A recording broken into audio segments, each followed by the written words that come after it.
Chapter 242 Halal Rape vs. Haram Rape, Part 2.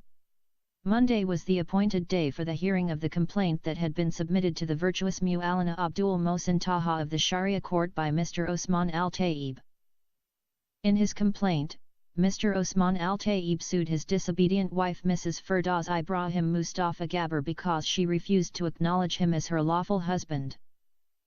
Firdaus was contracted in marriage to the old man by her half-brother Omar Ibrahim Mustafa Gabbar, and that happened without her presence, knowledge, and consent. Mr. Al-Taib was 70 years old, whereas his wife Firdaus was 15 years old. Moreover, Mr. Al-Taib was already a married man and had 3 wives and many children and grandchildren. The complaint was submitted on Wednesday afternoon. The Sharia court immediately summoned the disputed couple, the imam who conducted the said marriage, the guardian of the so-called disobedient wife, and the 3 witnesses for a decision to be decided by the religious judge and his assistants. On Monday morning at 10:30 a.m., the virtuous Maulana Abdul Mohsin Taha, the main judge of the Sharia court, and his 4 assistants entered the courtroom. The title Maulana is equivalent to the name Mullah in Afghanistan and Pakistan. It is given to a religious leader, an imam of a mosque, or a judge of the Sharia court. The 5 Maulanas looked very old, but the judge was clearly the oldest among them, in age, in dress, in knowledge of the Sharia law, and most probably in experience. Everyone in the courtroom stood on his feet and wasn't permitted to sit until the 5 Maulanas were seated. A court attendant came forward and read the charge sheet. After that, he called the virtuous Maulana Sheikh Marzouk to come forward and confirm the lawfulness of the marriage contract. The virtuous man stood up and came forward. He had been given the Quran and asked to put his right hand on it and perform the oath. With his hand on the Quran, Maulana said, "I swear by the great Allah and His holy book, that I will speak the truth, the whole truth, and nothing except the truth." The Quran was taken from him and he began to speak the truth, in the name of Allah, the Merciful, and the Compassionate. The virtuous Maulana Abdul Mohsin Taha and your honorable assistants. As I have placed my right hand before you, on the book of the great Allah, and swore to speak the truth, first of all I want you to know that I have never known the wali guardian of the bride before, except on the day the 2 interested parties had approached me for the marriage contract. Of course, Mr. Osman Al-Taib, the bridegroom, is well known to me. When these people approached me and asked me to conduct the marriage, I asked them the usual questions that I ask to any group of people who come to me for the same purpose. Who is the bridegroom? Mr. Osman Al-Taib said in fact he is the one. I asked who is the bride's wali guardian? Mr. Omar Ibrahim Mustafa Gabbar said he is the wali guardian. Mr. Omar further told me the bride is his sister and he is her older brother. I asked him where is her father? He replied that their father died 10 years ago and he showed me the death certificate. After that, I demanded 3 witnesses. They brought the following gentlemen as witnesses. Maulana opened his suitcase and read, Mr. Mahjoub Al-Hilali, Mr. Fatah Abdul Razak, and Mr. Mohamed Abakar Morsal. Then I asked Mr. Osman Al-Taib to pay the bride's price to the guardian wali of the bride. Mr. Osman Al-Taib immediately wrote a check to the guardian of the bride. When all those necessary conditions were fulfilled, I conducted the marriage contract of Mr. Osman Al-Taib with Intisar Ibrahim Mustafa Gabbar, in accordance to the Holy Book of Allah and the Blessed Sunnah of our Prophet and Master Mohammed, may the prayers and peace of Allah be upon him. Objection, Your Honor, shouted Salah. All the 5 Maulanas and the entire court looked at Salah. Maulana Sheikh Marzouk doesn't know the name of the girl for whom he conducted the so-called marriage contract, said Salah before he was given permission to speak. Maulana Abdul Mohsin Taha put on his spectacles and took 5 minutes to verify the name of the girl. When he was satisfied that his colleague had made a big blunder, he asked him to repeat the bride's name again. Maulana Sheikh Marzouk by then had realized that he had confused the first marriage contract with the second one. He rebuked Satan and read the proper name. "Thank you, blessed Mu'allana," said the judge. Then, the blessed Imam walked slowly to his seat and occupy it. After that, the bridegroom was called to come out and explain to the court how he came in contact with the bride Firdaus and her brother Omar. Mr. Osman Al-Tayyib stood on his feet and walked slowly towards the man who was holding the book of the Quran in his hand and waiting to take his oath. After he swore by Allah's book, which he claimed to know it by heart, he began to tell the following story. The Blessed Mu'allana Abdul Mohsin Taha. The Honorable Assistants. The Reverend Court members and everyone present here. I never knew Mr. Omar Ibrahim Mustafa Gabbar, nor his sister before. I go every evening to perform my prayers at the Grand Mosque, which Allah had put in my heart to build for His glory. One day after I performed my prayer, I saw a young boy sitting in one corner of the mosque and holding the gracious Quran in his hands and bitterly weeping. His tears moved my heart and I thought he is a poor boy. I believe in doing good and helping the poor and the needy people. I approached him and asked him whether he needs some money or a job or to complete his study. He replied that none of these is his problem. I said to him, "Why do you cry then?" He said that he is having a serious problem in his family. He further said that he is having two half-sisters who have not yet married. Their mother encouraged them to move freely with boys and go to bad places, such as cinema halls, and attend parties. She even allowed them to travel with their lovers to other cities, such as Khartoum, Kassala, and Wad Madani. They spent days and nights in hotels with those boys who were neither their close relatives nor their husbands. Moreover, he showed me some photos of his sisters, which showed them hugging, kissing, and doing other bad things with those boys. I have in my suitcase some of those shameful photos. If the virtuous judges of the Sharia court of Allah want to view some of them, I am ready to show them to them. Each judge wanted to view the so-called shameful photos, but the fear of being condemned as a hypocrite by the others prevented him. Mr. Al-Tayyib waited for a response from the 5 men of Allah, and when none of them demand to see the shameful photos, he resumed his tale. After that, continued the old man, the heartbroken boy told me, many times, I went to my sister's house and told their mother to correct them, but she always quarreled with me and chased me away. I said to him, "Why don't you tell your father to correct them?" He said to me that his father died 10 years ago. He further said, that many elders in his area had approached him and requested him to find husbands for his sisters before they spoil his father's name and destroy themselves. Moreover, they said that all the people in that area are worried that his sisters might influence their daughters. I said to him, "Why don't you tell their mother what the people are saying about her girls?" He said he told her, but their elder sister believes that a girl is free to fall in love with any man she likes, and also, she has the absolute right to choose her life partner among one of her lovers. The boy said further that, this sister was a university graduate and hence she neither believed in God nor in the importance of following good Muslim morale.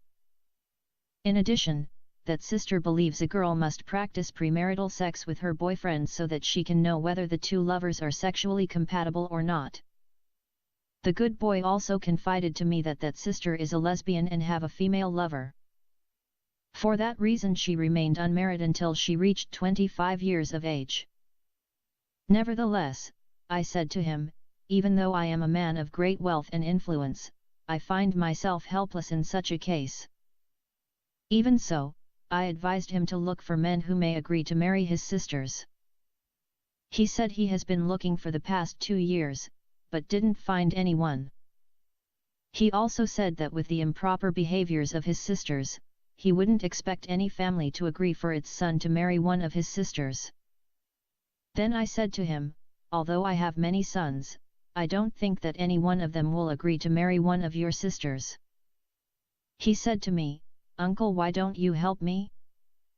I laughed at his suggestion and said to him, "My son, I am an old man and I have already 3 wives. Nonetheless," he said again, "Uncle, from what the people are saying about you, I know you are a man of great help and hence I need your help. He reminded me of my charity deeds of building the Grand Mosque, the girls' high school, and a hospital for the city. I thanked him for his good words. He then held my right hand and kissed it and begged me to marry one of his sisters. I laughed and said to him, I can help you in everything except this. He said once more, Uncle, if you marry one of my sisters, every man in our city will be interested to marry the other one. I thanked him for his great trust in me and I told him to give me some time to think about this matter. That night I couldn't sleep. My heart was troubling me the whole night.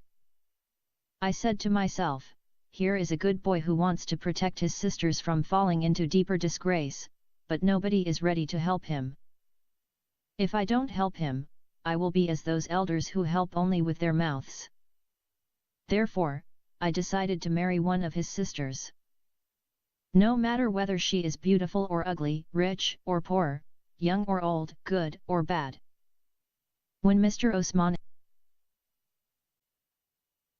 Al-Tayyib said those last words, his bogus story was interrupted by a sudden clapping of hands by the audience. Even the virtuous Maulana Abdul Mohsin Taha and his assistants also joined their hands in clapping. Next day, continued Mr. Osman Al-Tayyib with a loud voice, I went to the mosque and met the boy and I said to him, I have 3 wives and hence I am not interested in any more. If I want a 4th wife, many good and rich families in our society will be happy to give me their most fair and young and well-beloved daughter. From what you said about your sisters, I gathered that they are lacking in these virtues. Even though, I have decided to marry one of your sisters in order to save your family from falling in more disgrace. The false story once again was interrupted by another clapping from the audience and the 5 Maulanas. Nevertheless, this time the narrator's son stood on his feet and shouted loudly, this man is a liar. Sit down, responded the judge, and don't talk unless I permit you to do so. The narrator looked seriously at his son, and resumed his false story. After that, I took the good boy to our blessed Maulana Sheikh Marzouk and revealed to him what Allah has put in my heart. Maulana welcomed the idea full-heartedly and told me if we have 10 people like you, our city will be an ideal city. The old man waited for another clapping, but this time he got disappointed. I expected that my good deed will bring happiness to me, but instead it brought threat on my life and turned my own son against me. I am ashamed to say that later on, I discovered that my own son was one of the girl's lovers. The girl and 2 of her lovers and her other 2 sisters came to my office and threatened to kill me if I touched their girl. The virtuous Maulana Sheikh Marzouk was present when they voiced their threat and he had rebuked them and encouraged me to bring my complaint before the Sharia court of Allah and his beloved Prophet and Messenger Muhammad. At this junction, the narrator began to weep and shed crocodile tears. Maulana Sheikh Marzouk came forward and took him to his seat. After that, there was a sad silence in the court, as if the hero of the story had died at the end. The judge himself called upon the bride's guardian and requested him to testify before the reverend court. A young man stood on his feet with great difficulty. He had been supported by 3 men from falling down. With great effort they dragged him forward until they reached the man who is waiting for him to say the oath. One of the 3 men took the young man's hand and put it on the Quran. When the court had a good view of the young man's face, they thought he is either blown up by a bomb, or attacked by wild beasts, or fell in the hands of the ISIS terrorists. The 3 men put him in an armchair. When they became sure that he is not likely to fall either forward or backward or sideways, they left him and returned to their seats. Everybody in the court waited for the young man to tell not only his opinion in the trial, but what happened to him. The boy tried to speak, but his voice failed him, even though his mouth was fully opened. Maulana Abdul Mohsin Taha requested Maulana Sheikh Marzouk to act as his loudspeaker. I swear by the great Allah and his gracious book, said the loudspeaker, that I will speak the truth, the whole truth, and nothing else except the truth. First of all I confirm, whatever the virtuous Mu'allana Sheikh Marzouk and the good man Mr. Osman Al-Tayyib have testified before this holy court of Allah. Each and every word they said is true. Before I go into more details, I want the virtuous Mu'allana Abdul Mohsin Taha and his assistants and everybody present here to know that, for the good which I have done to my sisters, I am in this miserable condition. While I was coming from the mosque yesterday at 4 a.m., a car stopped suddenly near me. 3 men emerged from the car and attacked me. They were wearing black masks. They closed my mouth and dragged me forcibly inside the car and drove towards the wilderness. When the car reached the eastern graveyards, it halted. They dragged me out of the car and started to beat me. After a lot of beating, they showed me a paper whereupon it was written, I, Omar Ibrahim Mustafa Gabber, confess that Mr. Osman Al-Tayyib and Mr. Mahjoub Al-Halali had bribed me with a large sum of money. I had agreed that they can marry my 2 half-sisters Intisar and Firdaus. I told them I will never sign such a false statement, even under the threat of death. I will rather die, than betray innocent people. They continued to beat me until I completely collapsed. I lost my consciousness due to their merciless beating. When I opened my eyes again, I found myself in my house surrounded by my mother, the virtuous Mu'allana Sheikh Marzouk, and the good man Mr. Osman Al-Tayyib. From them, I came to know that I had been rescued by a milkman, who happened to pass by the graveyards road at that time. My kidnappers ran away when they saw the milkman coming along the way. Fortunately, the milkman happened to be our milkman. He put my unconscious body on his donkey and brought me to my house. The wali began to cough loudly and pretend that his strength had gone. The judge told him to go back to his seat. The 3 bearers came again and carried the sick man to his seat. After the wali's testimony, the wife is requested by the judge to come forward and explain to the court the reason of her refusal to join her husband Mr. Osman Al-Tayyib. When the sulky girl heard her name being called, she refused to stand on her feet.